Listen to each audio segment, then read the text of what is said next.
Hi guys, Mosk here, and this is going to be a video review with a bit of a difference. Because we've got an example here of Riot's matchmaking algorithm getting caught with its pants down. And of course trying desperately to force an auto loss on an honest player rather than trying to create a balanced game. Well, that's the boring emotional take anyway. And was my initial reaction after playing this game. But after, delving into a bit of the details, the picture actually gets a bit more interesting. So this picture is an op.gg capture of my recent ranked progress, and I honestly couldn't be more bored by short-term win rates. They just don't mean anything. Like long-term ones, I think, yeah, sure, fair enough. But like in the short-term, little things like this just mean nothing. But I've been lucky enough to win my last 7 games before heading into the game we're about to discuss. I will say, after winning 4 or 5 games in a row, I started to notice some strange things going on. You see those latest 2 victories where the scores look a bit weird and we're over in 18 minutes? Well, would you believe it? I didn't really play those games very well. But do you want to know how I won? You just got owned. Got owned.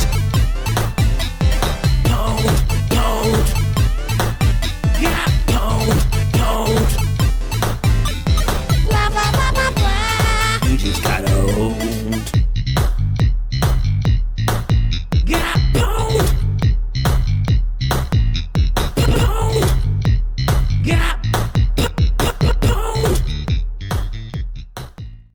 Yep, that's right. In both games, the enemy mid laner rage quit after dying once at level 3. Now, don't get me wrong, I've been on the other side of this, and I do much prefer having it happen on the enemy team rather than my own. But in both games, I also had my own top laner flaming me in all caps and telling me to get cancer.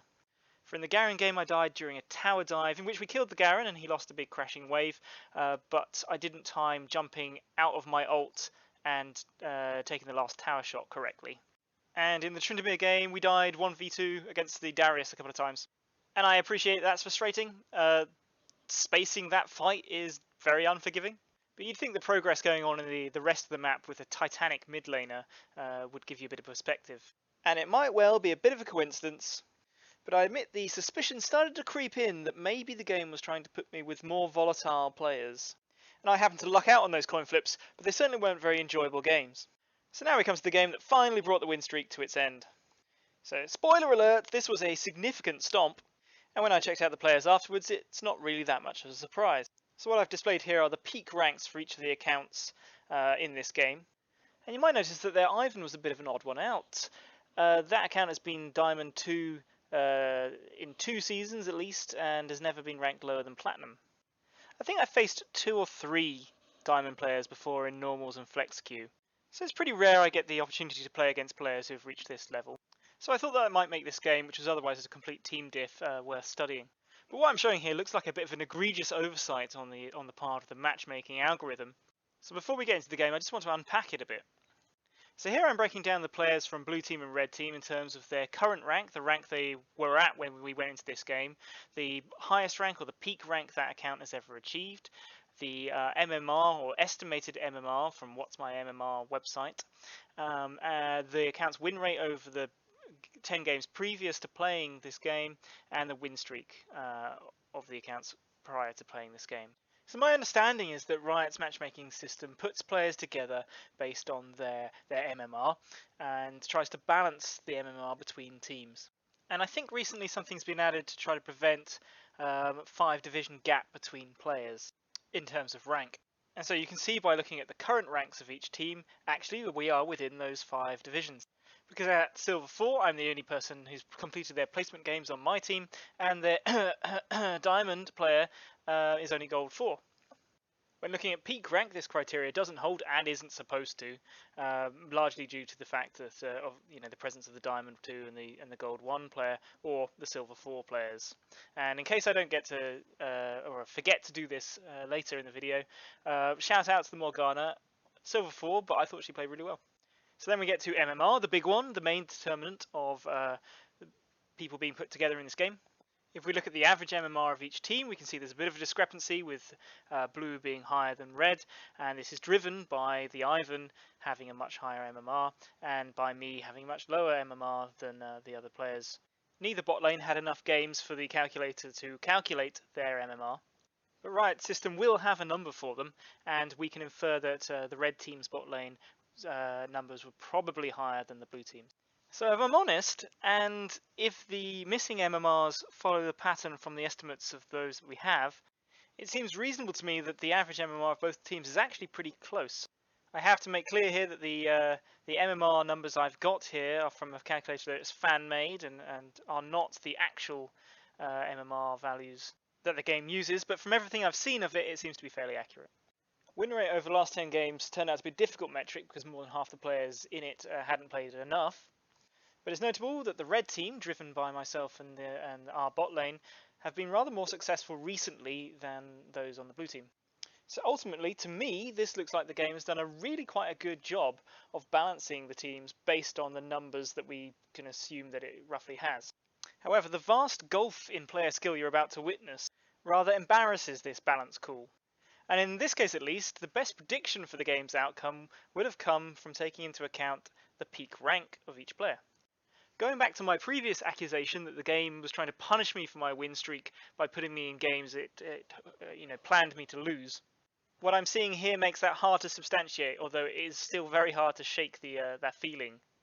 And here we go. Both teams embark on the amusing ships that pass in the night clockwise invade. Wards are dropped on the enemy buffs, and then realization dawns we all head for the river.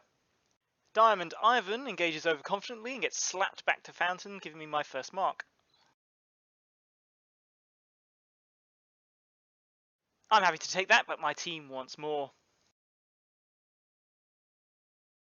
So the fight drags as camps begin to spawn, and Ivern makes his way out of base to start them at basically no disadvantage. What Zelian thought he was going to do here, goodness only knows. But luckily Blue Team immediately do exactly the same thing, and throws back a kill and a flash as Ivern starts his blue. I kite pretty poorly here, cancel some auto attacks. I knew it was coming, but dodging the binding from that range is pretty hard, so I forgive myself that. But not switching targets to Morgana was pretty bad. Whilst all this is going on, I haven't even started my first camp. Ivern has smited his blue, set up his wolves, and is on his way down to his red side. My bot lane leash for me, but give up the golden experience of the first maybe 2 waves. I really should have pinged them off. I deliberately leveled W during our fight because I knew it would be enough to get the kill on Ivern, and I also knew that I could end up starting my clear at a bit of a disadvantage if I got chunked out. Ivern sets up his red side and moves mid to help hold the wave and soak the experience. Morgana continues to harass at the blue, and then eventually is forced to flash over the dragon pit. And we're going to interrupt this game to show you Ivern's more or less optimal clear from blue side. Because frankly, going into this game, I didn't have a clue how Ivern normally clears. He's such an uncommon pick, but he's always tough to beat. I guess I had a vague sense that he's vulnerable to invades, but I had no idea how to play it. One thing to watch out for is that he might leave a control ward, probably around his buff, to protect that quadrant. Our Diamond Ivern didn't do this, but as the game transpired, I wouldn't have been able to take advantage of this. He makes it to his second buff around 2 minutes 5 seconds, and depending on whether he smited his first buff, he'll either be level 2 or level 1. Kindred's level 2 invade might be quick enough to catch him here, though it's more likely you'd find him around raptors. A deep ward around wolves or raptors is essential because he starts leashless, so it's basically impossible to tell which side he starts on, and there's a chance he'll control ward your ward if you put it around a buff. Basically, wolves, gromp and raptors are all vulnerable to an invade, but the window is small and the timing is a bit specific. It's worth noting that he seems to get quite low on health and especially mana, so any fight really should favour Kindred unless laners get involved. So as always, try to be aware of who's got priority. Most Iverns us low elos will face won't be this efficient, so the windows to interfere with him should be a bit bigger. However, cutting back to the game, you'll notice that our Diamond Ivan's timings were pretty much on point, although he did skip Gromp. So whilst Ivan's clearing away and is nearly level 4, I'm still level 2 and trying to look for an opportunity to gank this bot lane that have no flashes. However, I'm spotted out by an intelligently placed ward by Morgana. Ha! And you can see Ivern has finished his clear at 3 minutes and is level 4, whilst I'm still level 2. Using information from Morgana's ward, Ivern and Morgana delve into my jungle to come and get me, whilst the flashless Jinx pushes my bot lane under their tower 1v2.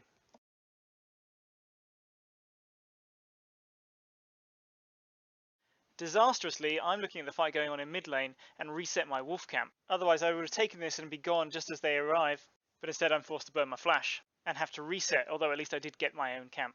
At least this did give our mid laner ample warning of where a very likely source of danger was coming for him. And you might notice my deluge of pings, but to be fair to our Zelian, this sort of gank probably isn't that common.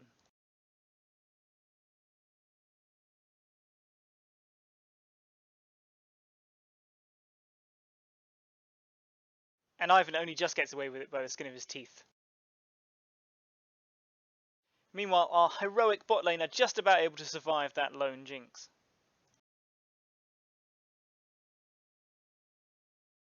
Sterling work, boys.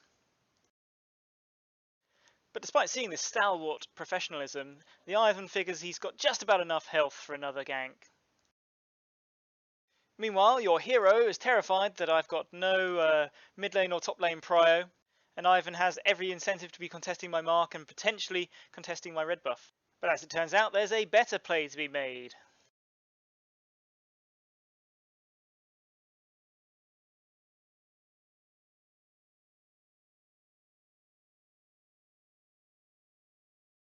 Well, it's not like I'm playing much better. Delighted to find my Mark Scuttle still around, whilst Jack gets bomb-fucked up in top by a highly gankable Poppy. Having said that, she's a level up on me and Jack's would be literally no help, so maybe I would just die if I went at her. But the right move was to try immediately after getting red buff, I think. So Zelian's actually training pretty well in his lane, but he just keeps getting pounded by the Ivern as I struggle to finish my first clear on my way up top, and by the Morgana who keeps coming in from the bot lane.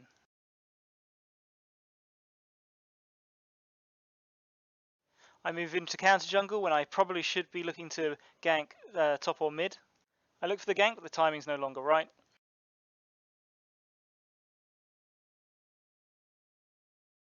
Zelian pressures well with a good roam, but unfortunately gets hammered by the Rumble ult. Rumble, I think, failed the blast clone over to get over the wall and had to flash. Morgana's here again, and I'm kiting terribly. And I die, queuing forward, greeding for the kill on the low health Ivern. And the fight's just a complete rout. Well, thank goodness our bot lane are getting work done.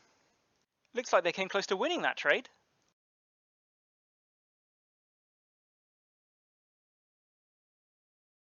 Now I know you're thinking, Ivern has rather too much health for this gank, but he's a scrapper, our Ivern. Let's ignore my misclick that activates the dragon, and focus more on my first kill of the game. Goodness, I'm skilled. I decided to move straight to mid lane to kill the pushing Rumble. And actually, although my bot lane ended up getting killed by the Jinx, I think this was the right move. However, I don't really face Rumble a lot, and to be honest, I don't think I even saw the burning ground his ult makes, which I run along and die. A pretty miserable and confused death. Any bets as to how this one goes?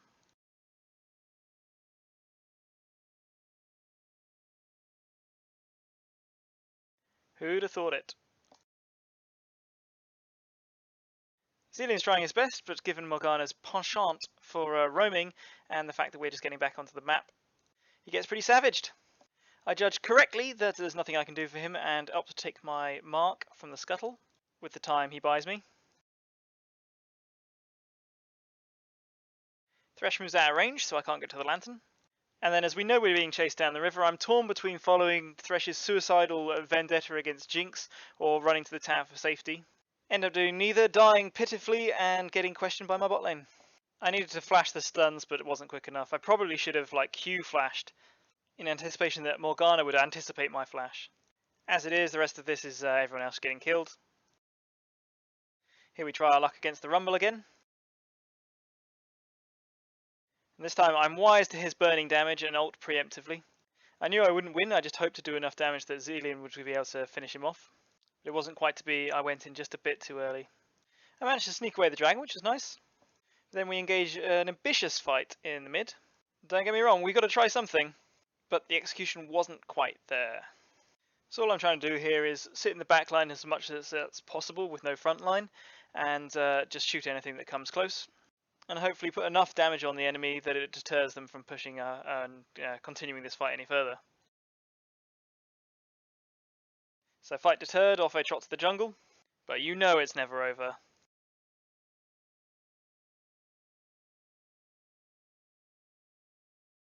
So back we come for no reason, and I've really got to learn the cue for when is actually the right time to move back into the jungle. And actually I've started just moving into the jungle and then coming straight back, because of how guaranteed the fight is to break out the moment I leave.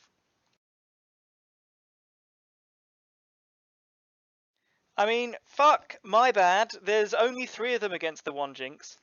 Stupid jungler, AFK farming.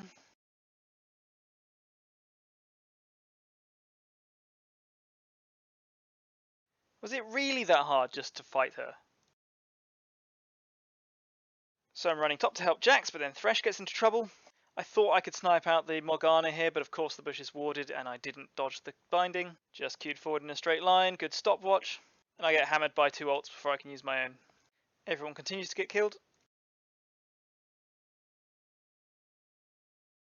We try to collapse on the Poppy, but we just can't catch her.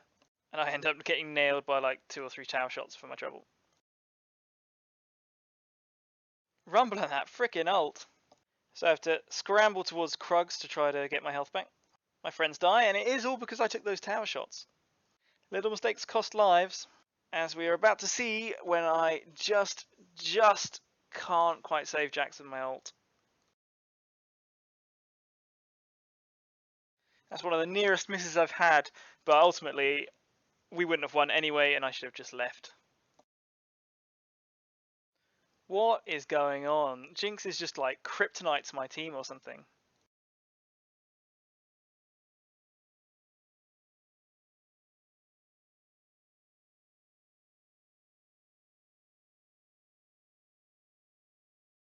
I'm back up again, so I help defend the tower, clear some vision.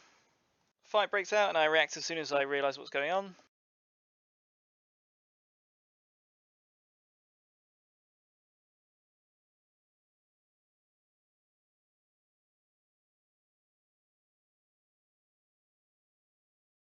We went 2 for 2 in that fight, which I guess isn't bad considering. I take some camps while I can. The scuttles actually spawned my mark. I am at 4 marks, so I guess all the other jungle camps are down.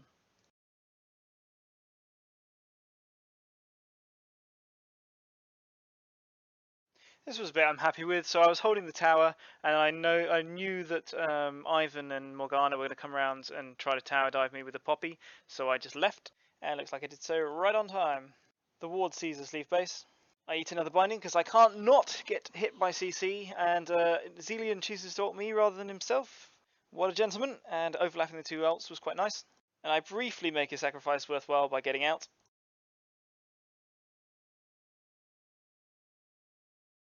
But I just can't dodge CC to save my life.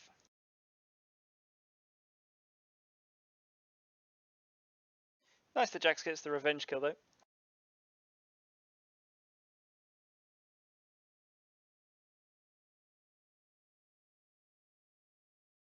Yeah, so it's basically the end of the game. Here I'm hovering around in what I hope is out of vision, and it turns out it is out of vision, just to see if I can get a flank. We have a final fight. I did the classic noob Q forward into the entire enemy team and die.